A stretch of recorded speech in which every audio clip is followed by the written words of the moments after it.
Hey guys, how's it going and welcome back. I know y'all like to see your synthetic benchmarks even from other channels because hey, there may be some variants, right? So we're going to run Cinebench R23 on my brand new Macbook Air M4, 16 gigs of RAM and 256 SSD, 10 core CPU, 10 core GPU, of course 4 performance cores and 6 efficiencies. So let's start with our multi-core test, and as you know, these suckers take about 10 minutes, so we will be high-speed footaging them for you, so you don't have to sit through it all.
Alright guys, she's done. Looks like for multi-core we got 12,070 and single core we got 2162 and our MP ratio is at 5.58.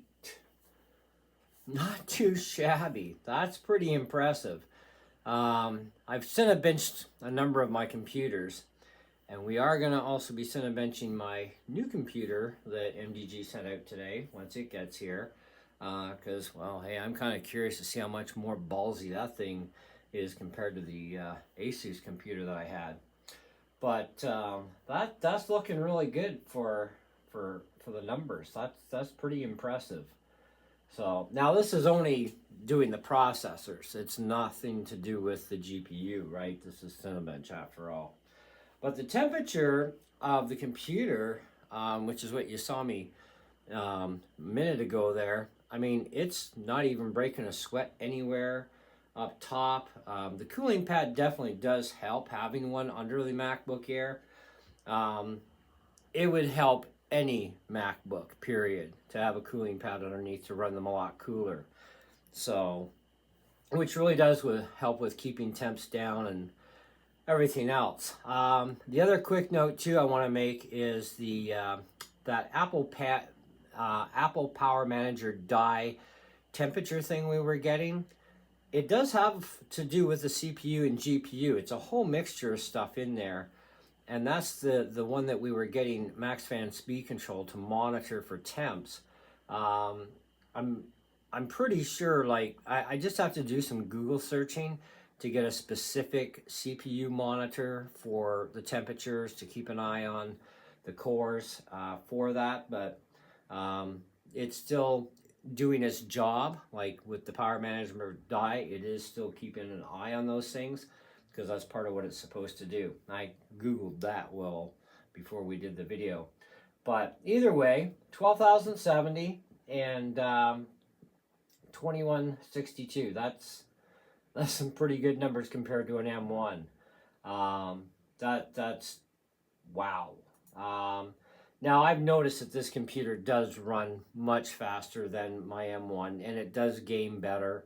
There are things like video editing and the compressing afterwards. They are faster. But, I mean, this is not like 50% or 75% better than the M1, but it's definitely a lot better. So, kudos there. Great little machine. I'm happy with it. So, I mean, I can't complain. But anyways, that's our video for you. I shot this with my iPad because to run the screen recorder would actually fudge the numbers on the test too much, because that does take up CPU and GPU power to run the screen recorder. So I figured shooting on the iPad at 4K, although it may not be the best lighting in here for this, at least, you know, I can tell you the numbers. If you can't actually read them on the screen properly, I can tell you as best as I can. Like, these are the numbers that we got, and so on and so forth. So anyway, let me know what you guys think in the comments below. I know a lot of you like to watch these type of videos, and I mean, I don't mind them either, but they are synthetic, so don't take them for, you know, something written in stone, because they certainly are not. Nothing beats real world performance testing. Nothing, okay? Synthetic benchmarks are nothing to gauge by, but they're kind of like, I would say they're probably about 75, I don't know, maybe close to 80% accurate, but real world testing is always 100% on what a computer can perform at. But anyway, that's it. That's all. Thanks for watching. See ya!